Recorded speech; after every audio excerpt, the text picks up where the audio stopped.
time I'm looking at this stuff. So the gate was 17,200,000. The attendance was 20,034. The fight of the night was Ferguson and Pettis. Ladd and Derek Lewis got the performance bonuses. I don't know if you guys are interested in the 50-50 raffle, but it was $65,630. It's pretty good. So $35,815 went to the winner. Yeah, if you give a shit, that's it. Well, Dana, as you can imagine, we're all trying to make sense of what happened after the fight. Right now, just in your words, can you tell us what you saw, what did happen, what unfolded after everything? Yeah, so I saw one of Connor's guys yelling at Khabib, and Khabib ran and jumped over the octagon, and went after him. Then eventually, two of Khabib's guys got into the octagon. One guy hit Connor with some shots and from behind, and then that's it. That's what I've seen. Look, the Nevada State Athletic Commission pulled the footage from us, and there's an investigation going on. They are withholding Khabib's purse. They are not withholding Conor McGregor's. They looked at the footage and felt that there was no need to withhold his purse, so they gave him his, and they're keeping Khabib's. With that in mind, I mean, we didn't see the belt put on Khabib tonight. Is he still currently right now the champion, or is that something you're reviewing as well? Yeah, no, listen, being in there in the middle of this thing when it was going on, I felt that I have to start worrying about the fans and people that are inside the arena, media, the guys that are, that are there watching the fight. And I felt that if we put the belt on him in the middle of the octagon, it was going to rain. And I thought that people would throw whatever they had into the octagon, and I thought it would be a dangerous situation, so I didn't do it. I said, we're going to be lucky just getting him out of here without him getting pelted. So that's what we try to do. You mentioned the Athletic Commission, but we saw Las Vegas Metro involved as well. I'm sure it's still kind of unfolding right now, but are you aware of any legal implications, any charges that are being filed against Khabib, so his teammates? The way that works is Conor was one of the guys who was attacked and things like that. Conor refused to press charges. So the guys that they did have, they've released. There were 3 guys from Khabib's team arrested. I think they were from Khabib's team, I don't know, that were arrested, and they were released because Conor didn't want to press charges. How about for you internally? I mean, it looked like 2 of the guys that got in there, we believe were on the roster. I mean, Islam Makhachev and Zubair Tukhugov. Would you take sanctioning against them or Khabib? Of course. The guys who jumped in will never fight here. They'll never fight here. Listen, I've been working hard for 18 years to build this sport, and many of you, I know there's a lot of media here tonight, and some of you, this is your first event. I can promise you this is not what a mixed martial arts event is normally like. And when you have such an amazing event that we've worked hard to build over the last several months, and it goes perfect. I mean, literally, it was too eerie. I kept saying, this is too crazy, man. Everybody made weight, everything's so smooth, everything's this and that. Took all the right precautions, Those of you that have been to many events too, you've never seen this many Metro police officers in the building, and security was unbelievable. We had meetings. I think the last meeting we had with both teams was during the OSP Reyes fight. We did another meeting with them on what's going to happen. And this is the way I was going to the octagon, and nobody else until I felt like we had control, and I would determine who could come in and who couldn't. Everybody signed up, and everybody's cool, but I don't know. Nobody saw Khabib diving over he scaled that thing like he was a parkour guy. It happened so fast. The police did what they could do, and the security.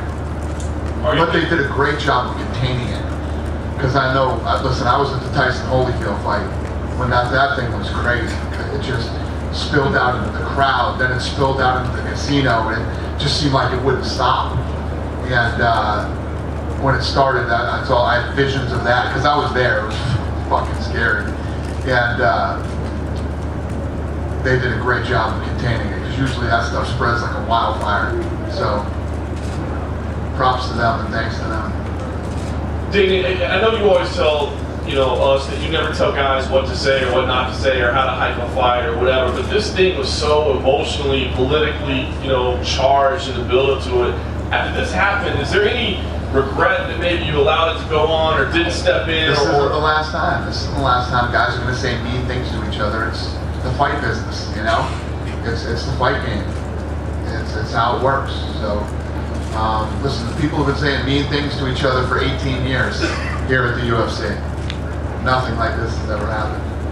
And last thing for me, Dan, I appreciate you talking about this. A rematch between those two seems both incredibly lucrative and also incredibly scary, with what would happen. So give us an idea kind of where you stand. I mean, should these guys run it back, or is that an awful idea for the UFC? We have to see what happens with the Nevada State Athletic Commission. I mean, not just the commission. I mean, there's going to be fines. There's going to be God knows what, Can these guys get visas and get back in the country? You know what I mean? And I mean, Khabib. We'll see how this thing plays out. And, like I was saying, been doing this for 18 years and the biggest night ever. And I couldn't be more disappointed. You know me, I'm usually mad at everything, but I'm not even mad. I'm just really disappointed. Dana, you said that the bus incident was disgusting. The press conference was the darkest press conference ever. Today you're disappointed. Do you regret using the bus footage, which kind of incensed Conor? I mean, looking back to kind of how it ended up right now, would you do the same again? I would. Okay. It's part of the story. Yeah. Where's Khabib? Where's Khabib right now? He's here. Is Khabib? Are we going to be able to talk to him, or I think so. Yeah, he'll be here. Did you get a chance to talk to Conor after the little incident, and kind of what's his mind frame after the fight, and also? He didn't care. He didn't care about the fight. Meaning the fight after. He was more concerned about the fight. The fight. What did he say? What did he say? He said, "Listen, man, I'm upset. I don't give a shit about any of that stuff. We don't like each other. Whatever." Yeah, he didn't press charges. He doesn't like Khabib and the whole deal, but he didn't even press charges against him and his team. He doesn't care about that. He cares that he lost the fight. Have you talked to Khabib? Right? I have not. What did he say to you in the octagon? Who? Khabib, I saw you talking to him in the octagon. Yeah. So Khabib, I said, he said, put my belt on me. And I said, no, we're not going to put the belt on you because I think that the fans are going to go crazy and they're going to throw stuff in here. He says, I don't care. I'm ready for this. I said, yeah, well, the other 20,000 people that are sitting here paid for tickets aren't ready for this. You know what I mean? And he said, if I have to be arrested, then I have to be arrested, but I want my belt put on me. And then finally, Cormier and Rockhold did a great job helping contain, the situation and get him out of there. Was it a bad thing from the standpoint? Everybody's talking, nobody was mad. There wasn't any fans who were saying, "I'll never watch UFC again." They're talking, when are these guys going to fight again? So is it a bad thing or is it a good thing? No, it's definitely not a good thing. You know what I mean? And maybe I'm taking it harder than most people would because it's I don't know. It's just not who we are. It's not what we do. You guys know. You've been to a million events, man. Million events. This ain't like a Red Sox-Yankees game. It's not like, believe me, I've been to some Red Sox-Yankees game that'll scare the shit out of anybody. This is not what we're about. This isn't what we do. This isn't how we act. And it's unfortunate that the night that the most people are watching, this shit show goes on that happens. Do you feel, Dana, if you had taken action after the bus incident, like the legal process took place, but you were adamant you weren't going to do anything, had you suspended Conor for X period of time, that you don't think that would have had any deterrent? It had nothing to do with that. He wasn't coming back and saying he wants to jump over the fence because we didn't suspend Conor. He jumped over the fence because Conor's guy was talking shit to him. No, understood, but don't you think that just the fact that set the tone, like allow that to happen, if there had been some... Do you have any idea how much money it cost Connor? I don't. The whole thing, that's fucking millions of dollars. But the signal, like KHABIB doesn't know that, or KHABIB's team doesn't know that. And so They know that. The argument, the point I'm making, not an argument, I'm asking a question, would be, is a deterrent effect if you say you look in the NFL or wherever, they suspended guys for a period of time, it serves as a deterrent to not, other people to not do that same thing. And I guess that's what I'm saying. Had you taken some action on the UFC part, you violated the COVID conduct or whatever you want to say you did, would that not have maybe prevented some of the heated stuff that happened as promotion? I would, listen, we didn't, so I don't know, but I would say no.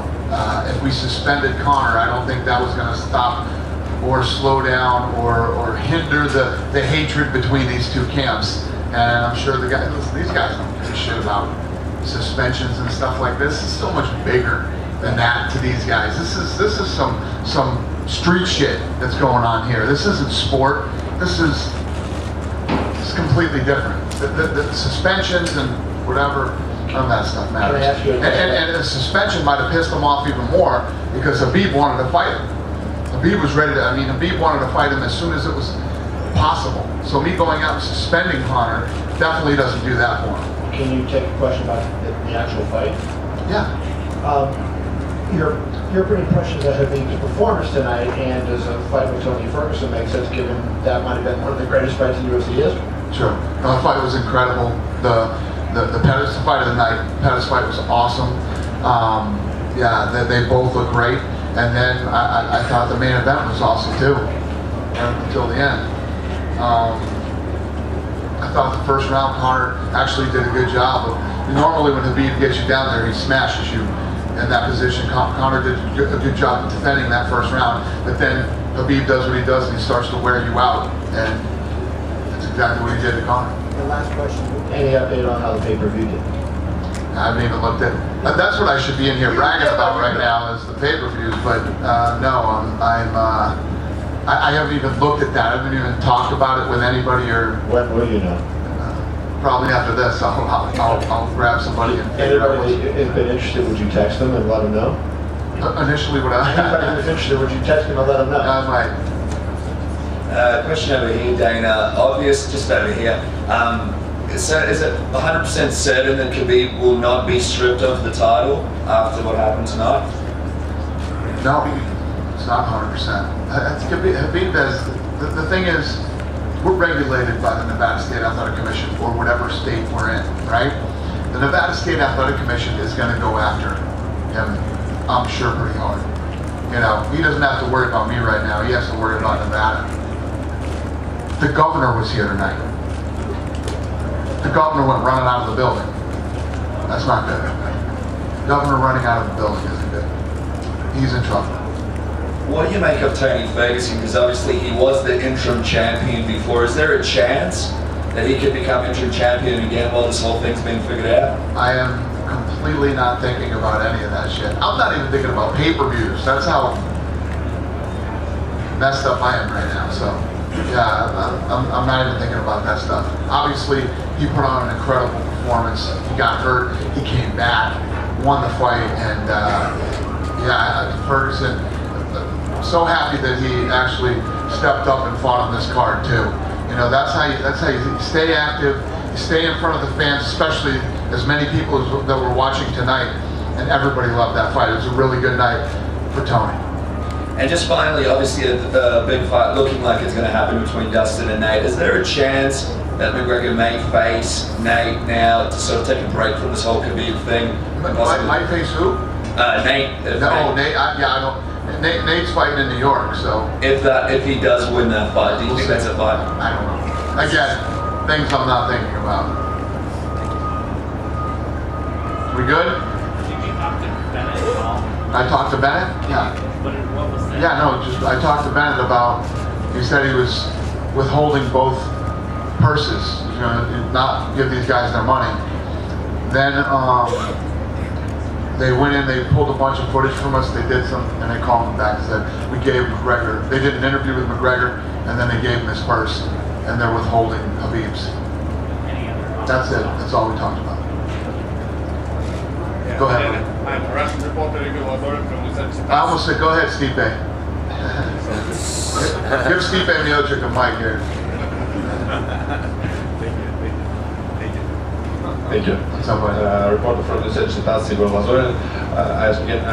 We heard that 3 guys from KHABIB team arrested. They're free now, and I heard that Zubair Tukhugov was in arrest, and will he fight against Lobov?